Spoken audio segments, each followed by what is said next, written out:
খোদা হযরত সুলাইমান আলাইহিস সালামের নিকট আল্লাহর এক ফেরেশতা হযরত জিবরাইল আলাইহিস সালাম উপস্থিত হলেন এবং সঙ্গে করে আবে হায়াতের একটি পানির পাত্র নিয়ে এলেন, যেই পানি একবার কোনো ব্যক্তি পান করলে তাহার কোনোদিন মৃত্যু হবে না এবং চিরজীবন সে জীবিত অবস্থায় থাকবে। তখন হযরত জিবরাইল আলাইহিস সালাম বলতে লাগলেন, ওহে আল্লাহর নবী, আপনি যদি আমার কাছে থাকা পাত্রের পানি আবে হায়াত পান করেন তাহলে আপনি মৃত্যু নামক যন্ত্রণা থেকে চিরমুক্তি পেয়ে যাবেন এবং আপনি চিরঞ্জীবীর অধিকারী হবেন। প্রবল মৃত্যু আপনাকে ধরাশায়ী করতে পারবে না।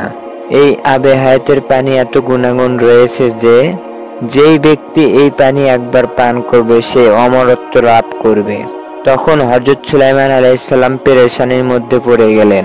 তখন হযরত সুলাইমান আলাইহিস সালাম সকল জিন জাতি, মানুষ্য জাতি, প্রাণীকুল ও সর্বপ্রাণীদের পরামর্শ করার জন্য কাছে ডাকলেন এবং মুহূর্তের মধ্যে সমস্ত জাতিদ্বয় ও প্রাণীকুল তাহার কাছে উপস্থিত হলো।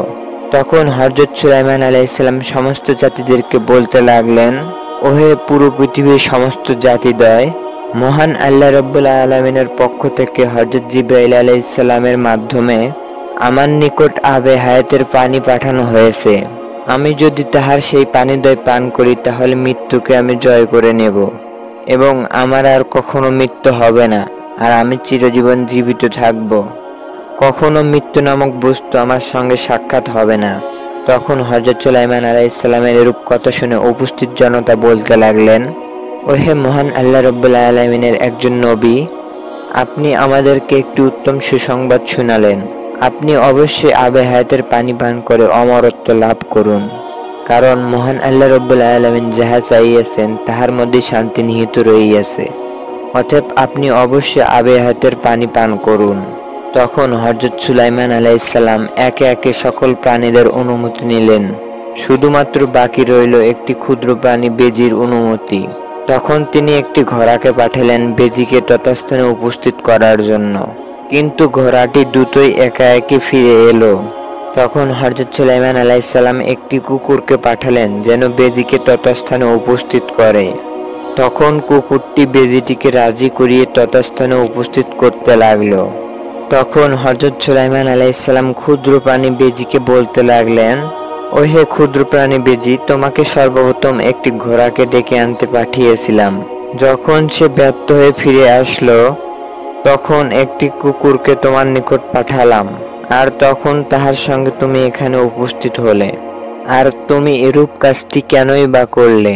তখন বেজিটি বলতে লাগলো, আপনার সর্বপ্রথম পাঠানো ঘোড়াটি মানুষের মতো বুদ্ধিমান হলেও সে তো কৃতজ্ঞ প্রাণী নয়, বরঞ্চ কুকুর একটি নিকৃষ্ট প্রাণী হওয়া সত্ত্বেও একবার যদি কেউ কোনো কুকুরকে একটি কিছু খেতে দেয় তাহলে সে সারা জীবন তাহার গোলামি করে, আর আমার মতে কুকুরটি হলো সর্বকৃতজ্ঞ প্রাণী।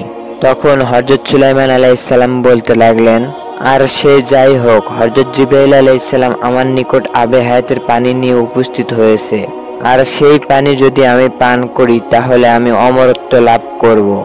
আর এই ব্যাপারে সকল প্রাণীকুল জীবকুল মতামত দিয়েছে, এবং তুমি কি বলো, আমি কি সেই পানি পান করব, কিংবা সেই পানি পান করা কি আমার উচিত?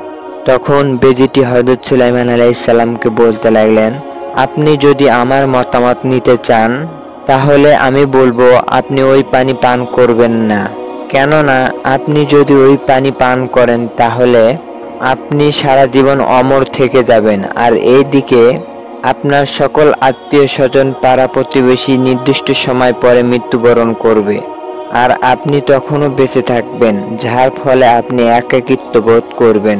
আর আপনি বলুন, আপনার একা একই জীবন ধারণ করা কি সম্ভব? অতএব আপনি এই পানি পান করবেন না। তখন হযরত সুলাইমান আলাইহিস সালাম আর ওই আবে হায়াতের পানি পান করলেন না। অতএব প্রিয় দর্শকগণ, এই ঘটনা থেকে আমরা জানতে পারলাম একটি ক্ষুদ্র প্রাণী বেজি হয়ে আল্লাহর একজন নবীকে সরল ও সঠিক বুদ্ধি দিয়েছিল, যাহার দরুন হযরত সুলাইমান আলাইহিস সালাম সেই যাত্রায় মহান আল্লাহ রাব্বুল আলামিনের পক্ষ থেকে বেঁচে গিয়েছিল। সুবহানাল্লাহ।